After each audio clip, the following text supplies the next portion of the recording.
ఎలా ఉంటది ట్రాన్స్ తో ఉన్నప్పుడు? అంటే చాలా మంది కలుస్తూ ఉంటారు కదా, వాళ్ళ లైఫ్ స్టైల్ ఎలా అనిపించేది? వాళ్ళు భిక్షాటన చేసుకోవడం, కొంతమంది ట్రైన్స్ లో చూస్తే కొంచెం చికా చేయడం, డబ్బులు ఇవ్వకపోతే కొట్టడం, అలా చేస్తూ ఉంటారు. అవన్నీ నిజంగా జరుగుతాయా సంఘటన, లేకపోతే వాళ్ళు వీళ్ళు చెప్పినయే మనం నిజం అనుకోవచ్చా? అలా ఏం లేదండి. ఇప్పుడున్న సిచ్యువేషన్స్ ప్రకారం ఏంటంటే every gender there is a good people, bad people. So మీరన్నట్టుగానే ట్రైన్స్ లో గొడవ చేయటము, షాప్స్ లో భిక్షాటనకి వెళ్ళి గొడవ చేస్తే ఫ్యూ పీపుల్ కూడా ఉన్నారు. అట్ ద సేమ్ టైమ్ చదువుకొని జాబ్ ఆపర్చునిటీస్ లేక బ్రతుకు తెరువు కోసం ఆ కమ్యూనిటీ బేస్డ్ పారంపర్యంగా వస్తున్నటువంటి చేసుకునే వాళ్ళు కూడా ఉన్నారు. మంచి వాళ్ళు ఉన్నారు, చెడ్డ వాళ్ళు ఉన్నారు. లైక్ అమ్మాయిల్లో మంచి వాళ్ళు చెడ్డ వాళ్ళు ఉన్నారు, అబ్బాయిల్లో మంచి వాళ్ళు చెడ్డ. అబ్బాయిల్లో మాత్రం లేరా అంటే ఏ జెండర్ లో మంచి వాళ్ళు లేరా? 6 నెలల పాప నుండి 60 ఏళ్ల ముసలాల వరకు రేప్ చేసే అబ్బాయిలు లేరా? అత్తని చంపిన కోడల్లో, కోడలు చంపిన అత్తలు లేరా? కానీ దే ఆర్ లార్జ్ కమ్యూనిటీ కాబట్టి వాళ్ళు వాళ్ళని ఇచ్చేయలేకపోతున్నారు. ట్రాన్స్ కమ్యూనిటీ అనేది ఫ్యూ పీపుల్ ఉంటారు కాబట్టి సొసైటీల వల్ల ఏంటంటే కొంతమంది చేసినటువంటి వల్గర్ బిహేవియర్, కొంతమంది చేసినటువంటి బ్యాడ్ బిహేవియర్ కి అందరినీ అదే దృష్టితో చూస్తున్నారు. అది మాత్రం చాలా తప్పు. మీరు కంప్లీట్ గా ఎప్పుడు చేంజ్ అయ్యారు ఇలాగా? నేను 2016 లో నేను కంప్లీట్ ఫీమేల్ సర్జరీ చేయించుకున్నానండి. 2016 లో. యా. ఎక్కడ? బాంబేలోనేనండి? నో, ఢిల్లీలో డాక్టర్ నరేంద్ర కౌశిక్ గారు, he is a famous for surgeon, plastic సర్జరీకి. ఆయన దగ్గరికి ఫారినర్స్ వేరే కంట్రీస్ నుండి కూడా వచ్చి ఆయన దగ్గర సర్జరీ చేసుకుంటారు. అంటే ఫెయిల్యూర్ పర్సంటేజ్ చాలా తక్కువ, 100% రిజల్ట్ బాగుంటుంది. ఎందుకంటే బిఫోర్ దట్ నేను చాలా మంది ట్రాన్స్ వాళ్ళు వేరే తెలియక ప్రొఫెషనల్ గా లేని డాక్టర్స్ దగ్గర సర్జరీస్ చేయించుకొని యూరిన్ ఇన్ఫెక్షన్స్ అయ్యి, లేకపోతే ఫెయిల్యూర్ అయ్యి చనిపోవటము, ప్రాబ్లమ్స్ ఫేస్ చేయటం ఉంది. కాబట్టి I want to complete female. అది కూడా ఎక్స్పెన్సివ్ అయినా కూడా కంప్లీట్ ఫీమేల్ సర్జరీ చేయించుకోవాలి. ఎట్ ద సేమ్ టైం ఎంత అవుతుంది ఈ ఆపరేషన్? 5 lakhs అవుతుందండి. 5 lakhs. So I have a dreams childhood లో, అంటే పెళ్లి చేసుకోవాలి, నా భర్త, పిల్లలు, లైక్ మా హస్బెండ్ ఆఫీస్ నుండి రాగానే ప్రేమగా చూసుకోవాలి, వంటలు, లైఫ్ అలా అనుకోవాలి. లవ్ చేసేవారు నేను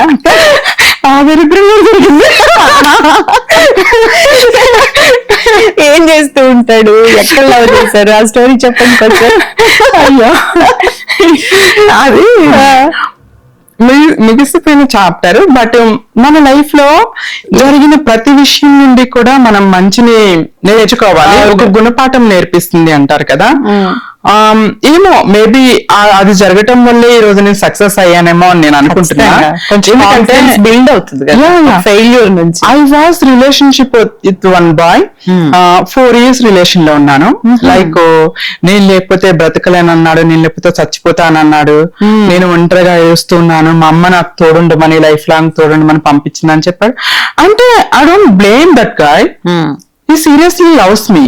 నన్ను ప్రేమించాడు. ఎందుకంటే మన మనస్సు మనకు అబద్ధం చెప్పదండి. అంటే మాటలు అబద్ధం చెప్పొచ్చు, లేకపోతే బిహేవియర్ అబద్ధం చెప్పొచ్చు, కానీ మనసు అబద్ధం. నేను ప్రేమించాను, తను ప్రేమించాడు. ఫస్ట్ హీ ప్రపోజ్డ్ మీ. ఎక్కడ అంటే హీస్ ఫ్రమ్ ఏపీ. నేను పేరు ఊరు చెప్పను, సారీ. జాబ్ చేసేటప్పుడా? నేను ముంబైలో జాబ్ చేసేదాన్ని. ఫ్రెండ్ ఆఫ్ ఫ్రెండ్ తను పరిచయం అయ్యాడు.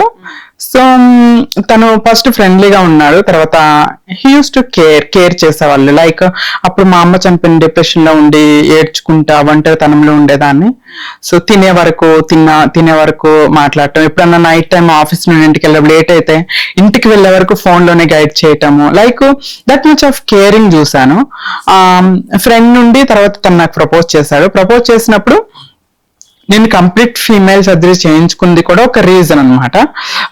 బిఫోర్ తను నాకు పరిచయమైన కొత్తలో ఇఫ్ ఐ గెట్ మ్యారీ, అతన్ని మ్యారేజ్ చేసుకుంటే బీయింగ్ ఏ ట్రాన్స్, నేను పిల్లలు కనలేకపోయినా కూడా నన్ను పెళ్లి చేసుకుని ఒక లైఫ్ ఇస్తున్నారు అంటే అట్లీస్ట్ ఒక గర్ల్ని పెళ్లి చేసుకుంటే ఒక ఫిజికల్ రిలేషన్షిప్, ఫిజికల్ సాటిస్ఫాక్షన్ ఎలా ఉంటుందో even I would like to give. తనకి ఆ హ్యాపీనెస్ కూడా ఇవ్వలేకపోతే నా ప్రేమకు అర్థం లేదు అనే ఉద్దేశంతోనే నేను, ఇట్ వాజ్ వెరీ రిస్కీ అండి, మరో జన్మన్నట్టే ఆ సర్జరీ. లైక్ కోసం కంప్లీట్ గా కంప్లీట్ ఫీమేల్ సర్జరీ చేయించుకోవాల్సి వచ్చింది నేను. సో ఆఫ్టర్ దట్ నేను 4 years రిలేషన్ లో ఉన్నాను. ఒక్కరోజు ఫోన్ మాట్లాడకపోతే ఏపీ నుండి ముంబై వచ్చాడు, నీతో మాట్లాడకుండా ఒక్కరోజు ఉండలేను అనేవాడు. అంత ప్రేమించాడు. సడన్లీ తన కోసం నేను కూడా చాలా సాక్రిఫైస్ చేస్తానండి.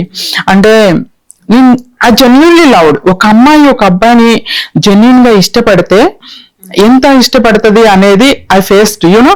నా ఎదురుగా ఒక అందమైన హీరో వచ్చినా కూడా ఈ షర్ట్ నా బాయ్ ఫ్రెండ్ బాగుంటుంది అనిపించేదే కానీ ఇతను బాగున్నాడు అనే ఫీల్ వచ్చేది కాదు. అంత జెన్యున్ గా నేను తను లవ్ చేశాను. తనకి సోషల్ మీడియా ఇష్టం ఉండదు అన్నాడని నేను ఫేస్బుక్ ఏమీ లేదు, జస్ట్ వాట్సాప్. తనతో మా ఫ్యామిలీ మెంబర్ అతనే ఉండేవాళ్ళం. 4-5 years అలాగే ఉన్నారు. 4 years నేను నాకు డ్రీమ్స్ లేవు, జస్ట్ ఒక నార్మల్ గర్ల్. నా భర్త, నా ఇల్లు, కుటుంబం, నా డ్రీమ్స్ ఇవన్నిటికీ నేను బాక్స్ లో పెట్టి బంధించేస్తాను. జస్ట్ తను హ్యాపీగా ఉండాలి ఫస్ట్. తనకి హెల్త్ బాగాలేకపోతే హాస్పిటల్ అడ్మిట్ చేసి I use to caring.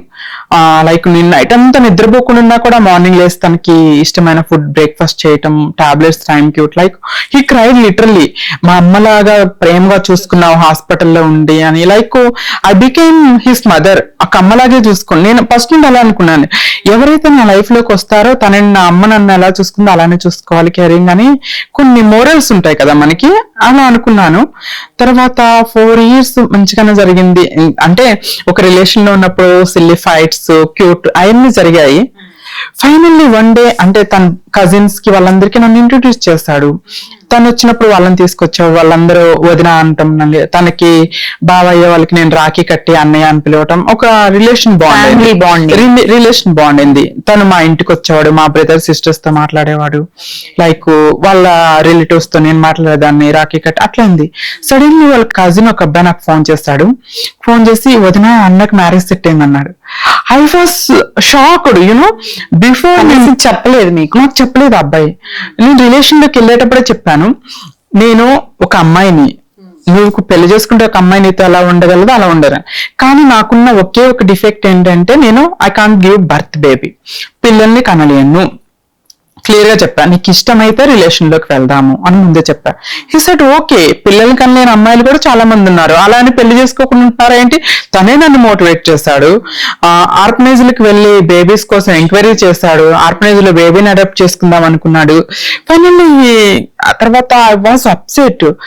Mid night నేను ఫ్లైట్ బుక్ చేసుకుని గన్నవరం ఎయిర్పోర్ట్ లో దిగి అతని కోసం వెయిట్ చేస్తుంటే హి డిడ్ంట్ కేమ్. తను ఎప్పుడు వచ్చినా నేను రిసీవ్ చేసుకునేదాన్ని. నైట్ అంతా ఒంటరిగా వదిలేశాడు. తర్వాత మీట్ అయ్యాము. We had a big fight. తను నన్ను కొన్ని అనుకోవడం మాట్లాడినాడు, నేను కొన్ని మాటలు అడిగాను. Like why you played with my heart. Like మన శరీరాన్ని వాడుకొని వదిలేసిన వాళ్ళని క్షమించవచ్చు, కానీ మనసుతో గేమ్స్ ఆడుకున్నాను క్షమించలేమండి. ఎందుకంటే శరీరానికైన గాయానికి మందులు ఉంటాయి, కాలంతో మానిపోతుంది. కానీ మనసుకైన గాయం అంత తొందరగా మానదు, దానికి ఏ మందు కూడా లేదు. అవును. Like I fighted with him. నన్ను కొట్టాడు. Like I went back. మళ్ళీ second time I went in depression లోకి వెళ్ళాను. లైక్ మనుషులంటే ఒక భయం వేసేది. నన్ను నేను చీకటి గదిలో బంధించుకునేదాన్ని. ఫ్రంట్ తాళం వేసి వెనక డోర్ నుండి ఇంట్లోకి వెళ్ళి 1 week బయటకు వచ్చేదాన్ని కాదు. స్లీపింగ్ టాబ్లెట్స్ వేసుకున్నా కూడా నిద్ర పట్టేది కాదు. డిప్రెషన్ లోకి వెళ్ళిపోయాను. సైకియాట్రిస్ట్ దగ్గరికి వెళ్లాల్సిన సిచ్యువేషన్స్ వచ్చింది నాకు. ఎలా బయటకు వచ్చేది అంటే నన్ను నేను మోటివేట్ చేసుకున్నా. ఈ యాక్చువల్ గా ఇప్పుడు అనిపిస్తుంది అండి, చాలా మంది అమ్మాయిలైనా అబ్బాయిలైనా కూడా లవ్ ఫెయిల్యూర్ అవగానే సూసైడ్ ఎందుకు చేసుకుంటున్నారు అనుకుంటారు. కానీ హౌ ఇట్ పెయిన్ఫుల్, ఆ ట్రోమా ఎంత భయంకరంగా ఉంటుందని ఐ ఫేస్డ్. నాకు కూడా సూసైడల్ థాట్స్ వచ్చాయి ఆ టైంలో. బట్ బీయింగ్ ఎడ్యుకేటెడ్ గా చిన్నప్పటి నుండి ఇన్ని ఫేస్ చేసి వచ్చాను కాబట్టి నేను అందులోండి బయటికి రావడానికి నేను చాలా ట్రై చేశాను. ఎవ్రీడే యూస్ టు గో రోజుకి ఒక మూవీకి వెళ్ళేదాన్ని. నన్ను నేను మోటివేట్ చేసుకునేదాన్ని. లైక్ నా అంత మంచిదాన్ని, నా అంత జెన్యున్ గా ప్రేమించావా దాన్ని దూరం చేసుకోవటం వాడి దురదృష్టం. లైక్ అట్లా అనుకునేదాన్ని. లైక్ నన్ను ఏమి ఆశించకుండా అండి, ప్రపంచంలో ఏ ప్రేమలో అయినా స్వార్థం ఉంటుంది. భార్య ప్రేమలో ఉండొచ్చు, భర్త ప్రేమలో ఉండొచ్చు, అబ్బాయి ప్రేమలో ఉండొచ్చు, ఏ ప్రేమలో. మన నుండి ఏమి ఆశించకుండా మనల్నిగా ప్రేమించే ఒక్క ప్రేమ తల్లి ప్రేమ మాత్రమే. అమ్మ ప్రేమ దూరం అయితేనే లైక్ టైం విల్ చేంజ్, తట్టుకొని బయటికి రాగలిగాను. వీడెంత ఆఫ్టర్ ఆల్ అనుకున్నాను. సో అది నాకు ప్లస్ పాయింట్ అయింది. అక్కడ నుండి మూవ్ ఆన్ అవ్వడానికి నా కెరీర్ మీద నేను ఫోకస్ చేసుకున్నాను. I came back Hyderabad move అవటం. నేను హైదరాబాద్ వచ్చి బాంబే నుంచి హైదరాబాద్ షిఫ్ట్ అయిపోయి హైదరాబాద్ షిఫ్ట్ అని 2019 లో నేను హైదరాబాద్ వచ్చాను. బిఫోర్ దట్ నేను ముంబైలోనే వర్క్ చేసేదాన్ని హెచ్ఆర్ గా. సో నేను హైదరాబాద్ రావటం, హైదరాబాద్ వచ్చిన తర్వాత నన్ను బిజీ చేసుకున్నాను. Please do subscribe to Telugu Rajyam channel. Please do subscribe to Telugu Rajyam channel. Please do subscribe to Telugu Rajyam channel. Hi అండి, నేను మీ ఆర్పీని లొలి పెద్దారెడ్డి చేపల పులుసు ఇవ్వడాన్ని. మీరు తెలుగు రాజ్యం అనే ఈ యూట్యూబ్ ఛానల్ సబ్స్క్రైబ్ చేసుకుని మంచి మంచి వీడియోలతో వస్తారు. Thank you so much. Hi people, I'm Sonakshi Verma and you please watch Telugu Rajyam and please subscribe to the channel.